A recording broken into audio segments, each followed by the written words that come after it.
नमस्कार और स्वागत है। आज हम एक ज़मीन के बर्थ सर्टिफिकेट की तलाश में निकल रहे हैं, लेकिन ये कोई कागज़ का टुकड़ा नहीं है, ये कहानियों में छिपा है, प्राचीन भजनों में बुना हुआ है। हम ये पता लगाने की कोशिश कर रहे हैं कि उत्तराखंड मतलब देवभूमि का ये जो विचार है, ये आखिर आया कहाँ से।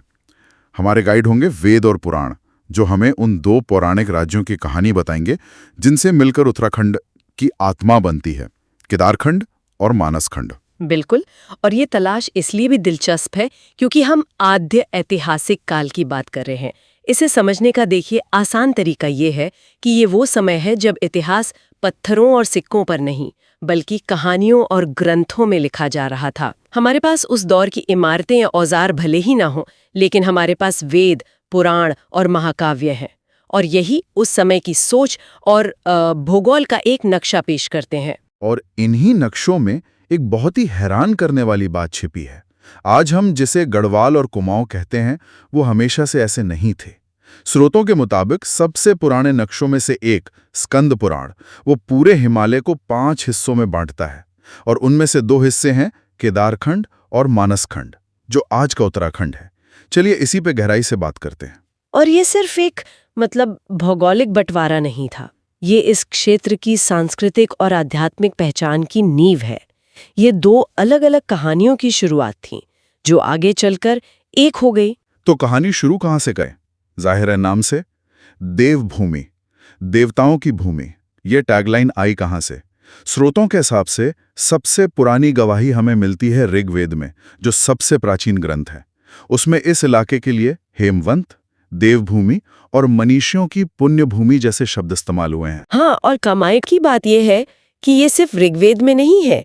आप उसके सैकड़ों साल बाद लिखे गए ब्राह्मण ग्रंथ देखें, पुराण पढ़ें या रामायण महाभारत उठा लें, एक बात सब में कॉमन है। इस जगह को बार बार पुण्य भूमि, ऋषि भूमि और पवित्र क्षेत्र कहा गया है। ये एक तरह से उस समय का 5 स्टार स्पिरिचुअल रेटिंग था, जो हजारों सालों तक कायम रहा। मतलब ये सिर्फ एक जगह नहीं थी, बल्कि कॉन्सेप्ट था, एक आइडिया था। आपने बिल्कुल सही शब्द पकड़ा, ये एक आइडिया था, और इस आइडिया को ताकत मिलती है छोटी छोटी कहानियों से। जैसे ऐत्रेय ब्राह्मण ग्रंथ कहता है कि ये उत्तर कुरुओं का निवास था, जिन्हें एक आदर्श समाज माना जाता था। और एक और दिलचस्प जिक्र कौशितकी ब्राह्मण में है। उसमें लिखा है कि ज्ञान और वाणी की देवी वाग्देवी यानी सरस्वती, उनका निवास बद्रीनाथ में था। अब सोचिए, जब किसी जगह को सीधे ज्ञान की देवी का घर कहा जा रहा है, तो उसे देवभूमि का दर्जा मिलना तो स्वाभाविक ही है। ये तो वाकई बहुत गहरा कनेक्शन है। हाँ। और इसी से हम उस बंटवारे पर आते हैं जिसका जिक्र आपने शुरू में किया था, केदारखंड और मानसखंड। आपने स्कंद पुराण का जिक्र किया था कि वो इसे एक तरह से स्पिरिचुअल ज्योग्राफी की किताब की तरह देखता है। जी हाँ, स्कंद पुराण हिमालय के 5 खंड बताता है: नेपाल, मानसखंड, केदारखंड, जालंधर और कश्मीर। और वो इन दोनों की सीमाएं भी बताता है। केदारखंड यानी आज का गढ़वाल, वो माया क्षेत्र यानी हरिद्वार से शुरू होकर श्वेत पर्वत मतलब हिमालय की बर्फीली चोटियों तक फैला था। अच्छा। और मानसखंड यानी आज का कुमाऊं, उसकी सीमाएं कहाँ थी? मानसखंड का इलाका नंदा पर्वत से लेकर टोंस नदी और कालागरी तक बताया गया है। और सबसे दिलचस्प बात यह है कि बधाण का जो नंदा पर्वत है, वो इन दोनों के ठीक बीच में है, विभाजन रेखा पर। ये आज भी एक तरह का सांस्कृतिक वाटरशेड है, जहां गढ़वाल और कुमाऊं की पहचानें आकर मिलती हैं। तो ये 2 अलग-अलग नाम थे, 2 अलग पहचानें। क्या स्रोतों में कभी इन दोनों को एक साथ जोड़कर भी कोई नाम दिया गया? हाँ बिल्कुल, पुराणों में इन दोनों को मिलाकर उत्तरखंड, ब्रह्मपुर और खसदेश जैसे नाम भी मिलते हैं। और उत्तरखंड नाम में तो आज के उत्तराखंड की गूंज साफ सुनाई देती है। चलिए अब जरा और गहराई में उतरते हैं और पहले केदारखंड यानी गढ़वाल की बात करते हैं। एक बात जो मुझे स्रोतों को पढ़ते हुए बहुत अजीब लगी, वो ये कि गढ़वाल नाम तो बहुत नया लगता है।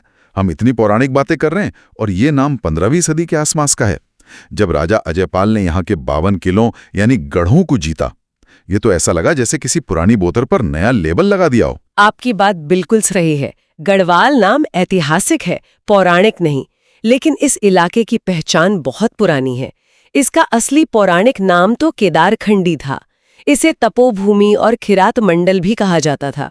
और गढ़ या किले का जो आइडिया है, वो भी नया नहीं है। ऋग्वेद में जिक्र है कि इसी इलाके में इंद्र और राजा सुदास ने असुरों के 100 गढ़ों को तोड़ा था। तो किलों का कॉन्सेप्ट इस जमीन से हजारों साल से जुड़ा है। लेकिन ये सिर्फ किलों और युद्ध की भूमि तो नहीं थी। स्रोतों को देखकर तो ऐसा लगता है कि ये प्राचीन भारत का एक तरह का आध्यात्मिक और पौराणिक सिलिकॉन वैली था। आध्यात्मिक सिलिकॉन वैली, ये बहुत अच्छा तरीका है इसे समझने का। आप सोचिए, स्रोत क्या कह रहे हैं?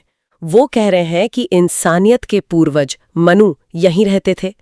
हिंदू धर्मशास्त्र के सबसे बड़े थिंक टैंक सप्तर्षि यहीं रहते थे। सृष्टि की रचना में मदद करने वाले ब्रह्मा के बेटे जैसे दक्ष और मरीचि, उनका घर भी यहीं था। यहाँ तक कि दौलत के देवता कुबेर, उन्होंने अपनी राजधानी अलकापुरी यहीं बसाई थी। मतलब स्रोत ये कह रहे हैं कि अगर सभ्यता को शुरू होना था, ज्ञान को पैदा होना था या दौलत बननी थी, तो उसकी शुरुआत इसी एक इलाके से हुई। ये किसी एक पवित्र स्थान की बात नहीं, ये तो हर चीज का ग्राउंड जीरो होने जैसा है। निस्संदेह। और ये कनेक्शन हमें रामायण और महाभारत दोनों महाकाव्यों में भी दिखता है। जैसे रामायण में जिक्र है कि देवप्रयाग में भगवान राम ने तपस्या की थी, या कि टिहरी के तपोवन में लक्ष्मण जी ने। ये सिर्फ कहानियों नहीं है, ये जगहों से जुड़ी यादें हैं। और महाभारत का कनेक्शन तो और भी सीधा है ना? मुझे याद है स्रोतों में लिखा था कि श्रीनगर के राजा सुबाहु ने तो कुरुक्षेत्र की लड़ाई में हिस्सा भी लिया था। बिल्कुल। और सिर्फ इतना ही नहीं, पांडवों ने अपने अज्ञातवास का 1 साल यहीं राजा विराट की राजधानी में बिताया था, जिसे आज भी विराटगढ़ी कहते हैं। यहीं उनकी बेटी उत्तरा की शादी अर्जुन के बेटे अभिमन्यु से हुई। ये दिखाता है कि ये कोई कटा हुआ पहाड़ी इलाका नहीं था, बल्कि उस दौर की राजनीति का एक अहम हिस्सा था। ये तो हुई राजाओं और देवताओं की बात, लेकिन ज्ञान और शिक्षा का क्या? गढ़वाल को प्राचीन भारत का एजुकेशन हब कहा जा सकता है। यहाँ 2 बहुत बड़ी यूनिवर्सिटीज थीं, जिन्हें हम विद्यापीठ कह सकते हैं, बद्रिकाश्रम और कण्वाश्रम। बद्रिकाश्रम तो आज का बद्रीनाथ है ही, लेकिन कण्वाश्रम की कहानी तो कमाल की है। कण्वाश्रम? ये नाम तो राजा दुष्यंत और शकुंतला की कहानी से जुड़ा है। जी, ये वही जगह है। यहीं उनके बेटे भरत का जन्म हुआ था, और इन्हीं चक्रवर्ती सम्राट भरत के नाम पर हमारे देश का नाम भारत पड़ा। अब इस बात को एक और चीज से जोड़िए। महाकवि कालिदास ने अपना सबसे मशहूर नाटक अभिज्ञान शाकुंतलम, जो दुष्यंत और शकुंतला की ही कहानी है, वो भी मालिनी नदी के किनारे इसी कण्वाश्रम में लिखा था। एक मिनट, ये तो कमाल है। मतलब जिस जगह ने भारत को उसका नाम दिया, उसी जगह पर भारत के सबसे महान साहित्यिक कामों में से एक की रचना हुई। एक ही जगह पर इतनी सांस्कृतिक विरासत। यही इस भूमि की खासियत है। हर कहानी के पीछे एक और गहरी कहानी छिपी है। तो गढ़वाल की कहानी तो भारत की सभ्यता और ज्ञान की जड़ों से जुड़ी है, लेकिन इस आध्यात्मिक साम्राज्य के दूसरे हिस्से यानी कुमाऊं का क्या? उसकी कहानी भी उतनी ही मौलिक है, लेकिन वो इंसानों या ऋषियों से नहीं, बल्कि खुद भगवान विष्णु के एक अवतार से शुरू होती है। जी, कुमाऊं नाम की कहानी बहुत ही अनोखी है। पौराणिक मान्यता है कि चंपावत के पास कांतेश्वर पर्वत पर भगवान विष्णु ने कूर्मावतार लिया था, यानी कछुए का अवतार। मुझे कहना पड़ेगा, मैंने बहुत सी जगहों के नामों की कहानियां सुनी हैं, लेकिन एक दिव्य कछुए के नाम पर किसी जगह का नाम पढ़ना, ये सबसे अनोखा है। ये एक ही साथ में बहुत विनम्र भी है और बहुत भव्य भी है ना? कहानी कहती है कि पर्वत पर भगवान विष्णु के कछुए के रूप में लंबे समय तक रहने से उनकी पीठ के निशान बन गए हैं। इस कूर्म पृष्ठ की वजह से उस पर्वत और इलाके को कूर्मांचल कहा जाने लगा। संस्कृत का यही कूर्मांचल शब्द धीरे धीरे प्राकृत में कुमाऊं और फिर आज की भाषा में कुमाऊं बन गया। वाह! तो कुमाऊं का पहला प्रमाणिक जिक्र हमें कहाँ मिलता है? स्कंद पुराण में मानस खंड के नाम से। हाँ, लिखित रूप में पहला जिक्र मानस खंड ही है, लेकिन कूर्मांचल नाम इसकी पहचान का एक गहरा हिस्सा बन गया। चलिए अब इस इलाके के मूल निवासियों की बात करते हैं। स्रोत सिर्फ देवी देवताओं का जिक्र नहीं करते, बल्कि कई प्राचीन जातियों का भी जिक्र करते हैं, जैसे किरात, किन्नर, यक्ष, गंधर्व और नाग। क्या ये सिर्फ पौराणिक नाम है? यही तो सबसे हैरान करने वाली बात है कि ये सिर्फ पौराणिक नाम नहीं है। आप आज भी इन प्राचीन जातियों के निशान कुमाऊं में देख सकते हैं। ये एक तरह से इन ग्रंथों को सच साबित करने वाले सबूत हैं। जैसे कोई उदाहरण? सबसे अच्छा उदाहरण है नाग जाति का। पूरा कुमाऊं इलाका आज भी नाग देवताओं के प्राचीन मंदिरों से भरा पड़ा है।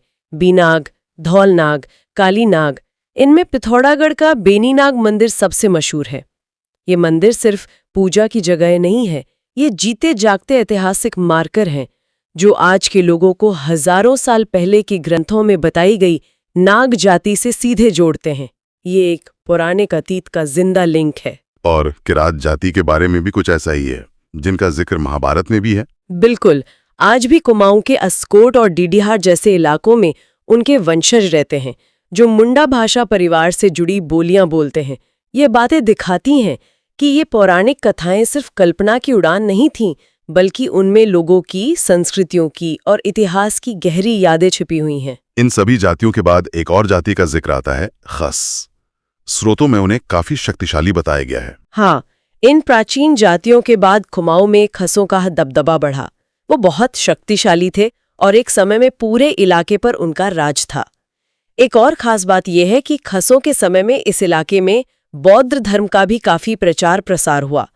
कुमाऊं में राजपूतों के आने से ठीक पहले तक खसों का ही वर्चस्व था। तो आज की इस पूरी चर्चा को अगर समेटें तो ये साफ है कि उत्तराखंड की पहचान की जड़ें कितनी गहरी और कितनी तरह की हैं। हमने देखा कि कैसे वेदों और पुराणों ने इसे देवभूमि का खिताब दिया, कैसे स्कंद पुराण ने इसे केदारखंड और मानसखंड के दो अलग-अलग आध्यात्मिक राज्यों में बांटा। हमने ये भी देखा कि गढ़वाल सिर्फ 52 किलों की कहानी नहीं है, बल्कि वो मनु, सप्तर्षियों, राम और पांडवों की कथाओं का केंद्र है। ये वो धरती है जिसने भारत को उसका नाम भारत दिया और कालिदास को अभिज्ञान शाकुंतलम लिखने की प्रेरणा दी। और कुमाऊं की कहानी भगवान विष्णु के कूर्मावतार से शुरू होती है और अपने अंदर किरात, यक्ष, नाग और खस जैसी प्राचीन जातियों की विरासत को समेटे हुए। तो ये भूमि असल में देवताओं, ऋषियों, राजाओं और इन प्राचीन जातियों की एक मिलीजुली विरासत है। बिल्कुल। और इन सभी स्रोतों को एक साथ रखकर एक बहुत ही गहरा सवाल मन में आता है। ये स्रोत हमें बताते हैं कि इस क्षेत्र का शुरुआती इतिहास पौराणिक कथाओं और धर्म ग्रंथों में रचा बसा है। सोचने वाली बात यह है कि इतिहास और मिथक का ये संगम आज भी उत्तराखंड की सांस्कृतिक और आध्यात्मिक पहचान को किस तरह से प्रभावित करता है। किसी जगह की पहचान कैसे बनती है जब उसका सबसे पुराना इतिहास सिर्फ पुरातात्विक तथ्यों से नहीं बल्कि पवित्र कहानियों के जरिए जाना जाता है।